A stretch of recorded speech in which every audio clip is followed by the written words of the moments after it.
Students, today I am going to discuss regarding the privatization. It is also a part of new economic policy. So first you should know what is privatization. So privatization is a process in which the transfer of ownership, management and control of public sector enterprises to the entrepreneur in the private sectors. In a simple word, we can say the control of the government has been removed or it is given in the hand of private peoples, and that's why it is known as private sector. Privatization can be done by two bases. One is known as the portfolio investment, other is known as the direct investment. So basically, when transfer of ownership and management of public sector companies from the government to the private sectors means directly it is handed over to the private sectors and from the government to the private people, then it is known as the privatization. Second is the disinvestment. So disinvestment is a process in which either the government sell its some part of their property or sometimes it sells whole the properties. So that's why I told you here the portfolio investment. So portfolio means not the whole properties has been sold, only some part is sold in the hand of private people. So here we can take some example of NTPC. So some part is sold in the hand of private people, and that's why the shares is also allotted to the poor people.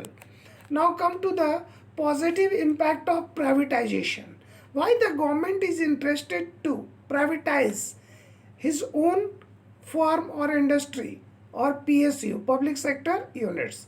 So first, that is the improve the efficiency of management. Basically, it is noticed that the managerial efficiency can be increased in the hand of private sectors, because here the private sector is capable to make quick decisions. There is no interference of political parties or the other administrative interference, and that's why it helps to improve the efficiency of management. Next is the financial discipline. Financial discipline means regulate supply of funds. Sometimes a number of firms face the financial crisis, but in case of privatization, the financial crisis basically does not occur.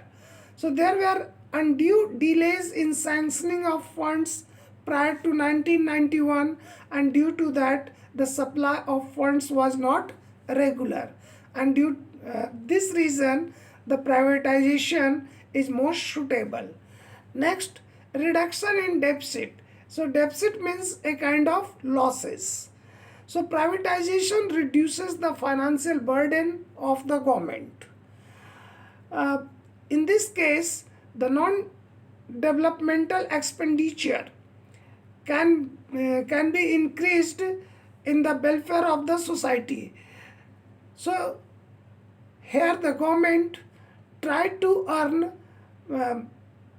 any kind of revenue through the selling of his own properties, and it helped the deficit loss in the other parts. So in a simple way we can say reduction in deficit means what? There are two kinds of expenditure of the government. One is known as the developmental expenditure and other is known as non-developmental expenditure. Developmental expenditure means what? The expenditure which is done either to increase the assets or to make some useful substances, and non-developmental expenditure is such kind of expenditure which is related to welfare. So if more and more expenditure will be done on uh, non-developmental works, so what will happen? The deficit of the government will increase. So the government tries to earn sufficient profit just reducing the support by reducing the taxes. Next is the competitiveness. Privatization targeted that private capital and managerial capabilities uh, could be effectively utilized to improve the performance. So we can say the development of the economy in case of privatization or in case of competitiveness will be better, because domestic as well as international market will be utilized by the producers. Next is the diversification of production. Diversification means division of production. So private sector will function efficiently to satisfy the unlimited wants of consumers. So here the production will increase or to fulfill the demand of the markets. So we can say it will promote the consumer's sovereignty. Next, increase in foreign direct investment, that is also known as FDI. So privatization provides a strong inputs uh, in the flow of financial uh, disciplines, or it improves the country due to the capital invested by the private sectors. So other countries would also like to invest because they also want to expand the domestic market. They also wants to earn maximum profit. So on that basis we can say the foreign direct investment always increase in the privatization. Clear? Now come to the next point. What are the negative impact of privatizations? So first, it neglects the social interest. So private sector function mainly with the objectives of profit maximization, which may be done at the cost of social welfare of people. They do not care about the dream reality of social interest. Second is the highly priced goods. So in the first point I discussed that their main objective is to earn maximum profit, and maximum profit can be obtained by increasing the price. So privatization functions on the basis of market mechanism. When price rise, demand by those who cannot pay this price, so it continues become a problem for the poor people. Inflation rate will increase in the economy. So if inflation is not controlled, it may affect the majority, basically adversely affect. It is also noticed in a particular town of Andhra Pradesh, and its name is Sirisila, where the due to rise in the price, a number of people lost their job. Now come to the monopolistic control. So monopolistic means what? Monopoly means what? The control under a particular person. So privatization, if remains uncontrolled, it may turn into the monopoly, where private owners may have control over the market. In this situation, the power will go in the hand of few, and poor people will suffer. Next is the hindrance in achieving the objectives of full employment. As we know that the main aim of the private sector is to earn maximum profit. As a result, they do not care about the employment. They always try to reduce the employment so that the cost of production may decrease, or in order to cut the cost they always try to reduce the employment. So in this case, uh, the unemployment will increase and the society uh, may divide in two parts, rich and poor. So we can say privatization in many uh, areas creates the problem of unemployment. So this is the basic negative impact of privatization. So in this way, I hope you are capable to write the answer in a better way in case of privatization. So your question may come here, what do you mean by privatization? What are the positive impact of privatization? What are the negative impact of privatization?